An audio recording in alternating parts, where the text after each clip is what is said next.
Assalamualaikum warahmatullahi wabarakatuh. Alhamdulillahirabbil alamin wassalatu wassalamu ala asrafil anbiya'i wal mursalin wa ala alihi wa ashabihi rasulillahi ajma'in. Puji syukur mari kita ucapkan buat kehadiran Allah Subhanahu wa taala yang telah memberikan rahmatnya kepada kita, dan selawat berserta salam senantiasa kita curahkan buat nabi kita, yakni Nabi Muhammad SAW. Baiklah, tanpa berlama lagi, di sini saya sebagai moderator akan melaksanakan presentasi kami tentang materi yaitu strategi kewirausahaan. Sebelumnya, saya akan memperkenalkan anggota-anggota dari kelompok 3. Yang pertama yaitu Endariska sebagai moderator. Yang kedua yaitu Cindy Syaharani sebagai pemateri pertama.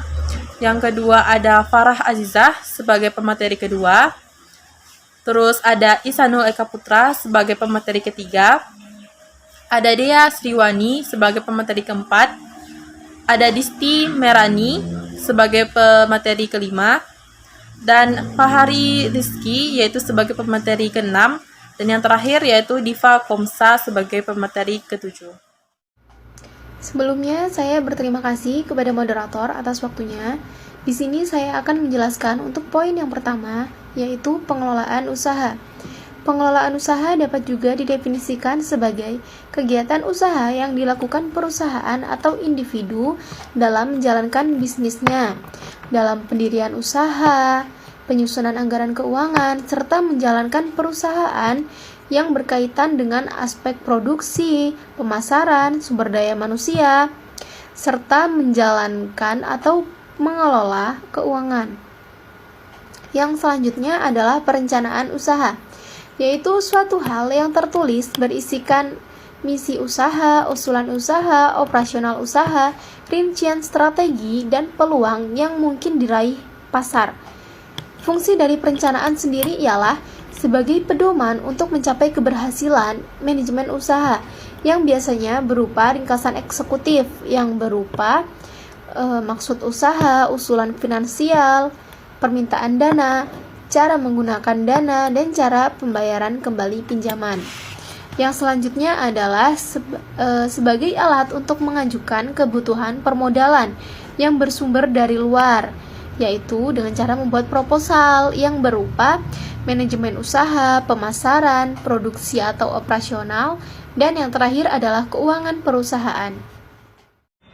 Baik, selanjutnya pengelolaan keuangan. Pengelolaan keuangan adalah bagaimana mengusahakan sumber dana, mengendalikan dan menggunakan dana-dana perusahaan. Ada 3 aspek dalam pengelolaan keuangan. Yang pertama, sumber-sumber dana atau keuangan perusahaan terbagi 2, yaitu dana intern dan dana ekstern. Contoh dari dana intern yaitu dana dari perusahaan, dana dari cadangan, dan laba ditahan. Contoh dari dana ekstern yaitu dana dari pemilik atau penyertaan. Yang kedua, dana dari pinjaman atau debit. Yang ketiga, dana dari bantuan pemerintah pusat atau pemerintah daerah. Dan keempat, dana dari teman atau keluarga yang ingin menanamkan modalnya atau meminjamkan modalnya. Dan yang terakhir, dana dari ventura, yaitu dana dari perusahaan yang ingin menginvestasikan dananya pada perusahaan kecil yang berpotensi. Baik, saya akan melanjutkan yang kedua, perencanaan dan penggunaan dana. Biaya awal, rancangan keuangan yang pertama yaitu pembukaan neraca harian, yang kedua rancangan neraca pendapatan, yang ketiga rancangan aliran kas. Yang keduanya analisa pulang pokok atau BEP. Yang pertama biaya awal yang tidak terduga, biaya administrasi, biaya sewa bangunan, biaya asuransi, dan biaya lain-lainnya. Pengawasan dan pengendalian dana, teknik dan strategi pemasaran. Bagaimana suatu barang dan jasa dihasilkan bisa didistribusikan atau dipasarkan maka melalui kegiatan pemasaran.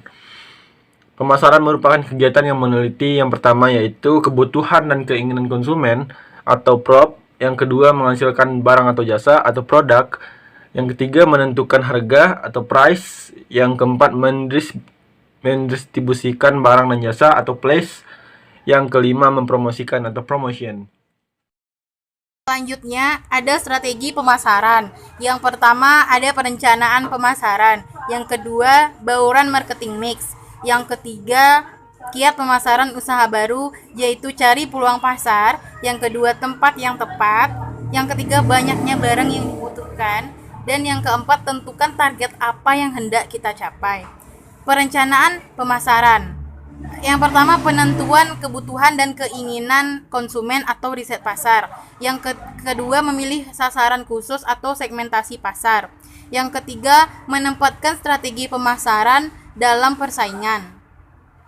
Yang keempat pemilihan strategi pemasaran dengan menggunakan marketing mix. Lalu ada bauran marketing mix, yaitu adalah strategi pemasaran yang dapat menentukan kesuksesan perusahaan dalam mengejar profit atau keuntungan maksimal. Di antaranya adalah 1. Kebutuhan dan keinginan konsumen. Lalu 2. Menghasilkan barang atau jasa. Ketiga, menentukan harga. Keempat, mendistribusikan barang atau jasa. Lalu yang terakhir adalah mempromosikan. Lalu ada juga kiat pemasaran usaha baru, yaitu mencari peluang pasar, tempat yang tepat, banyaknya barang yang dibutuhkan, lalu menentukan target apa yang hendak dicapai. Selanjutnya, teknik pengembangan usaha. Teknik pengembangan usaha terbagi menjadi 2, yaitu perluasan skala ekonomi atau economic of scale dan perluasan cakupan usaha atau economic of scope. Perluasan skala ekonomi yaitu menambah skala produksi, tenaga kerja, teknologi, sistem distribusi, dan tempat usaha. Sedangkan perluasan cakupan usaha yaitu diversifikasi usaha ekonomis yang ditandai oleh biaya produksi total bersama. Misal, menambah jenis usaha baru, produk, dan jasa baru yang berbeda dari sekarang diproduksi atau diversifikasi. Baiklah, saya akan menyambung presentasi dari teman saya, yaitu manajemen strategi kewirausahaan. Manajemen kewirausahaan menyangkut semua kekuatan perusahaan yang menjamin usahanya betul-betul eksis. Yang kedua yaitu strategi kewirausahaan. Strategi kewirausahaan ada beberapa poin, yaitu strategi bagi pemimpin pasar atau market leader. Kedua yaitu strategi bukan pemimpin pasar adalah perusahaan yang memiliki posisi kuat atau bukan market leader di pasar dan memiliki strategi tertentu. Selanjutnya, strategi yang dilakukan pada tahap pertumbuhan. Kedua, memelihara semangat atau spirit wirausaha. Untuk mendorong perilaku kreatif agar wirausaha mendapat keuntungan di pasar ada beberapa cara. Pertama, mendidik wirausaha tentang pelayanan perusahaan, khususnya alasan mereka memberi produk atau jasa, dan tentang keinginan dan kebutuhan pelanggan. Mendidik wirausaha untuk perbaikan produk dan pemasarannya. Terakhir, menciptakan iklim kerja yang positif yang mendorong ide-ide baru. Itu tadi pembahasan kami tentang strategi kewirausahaan.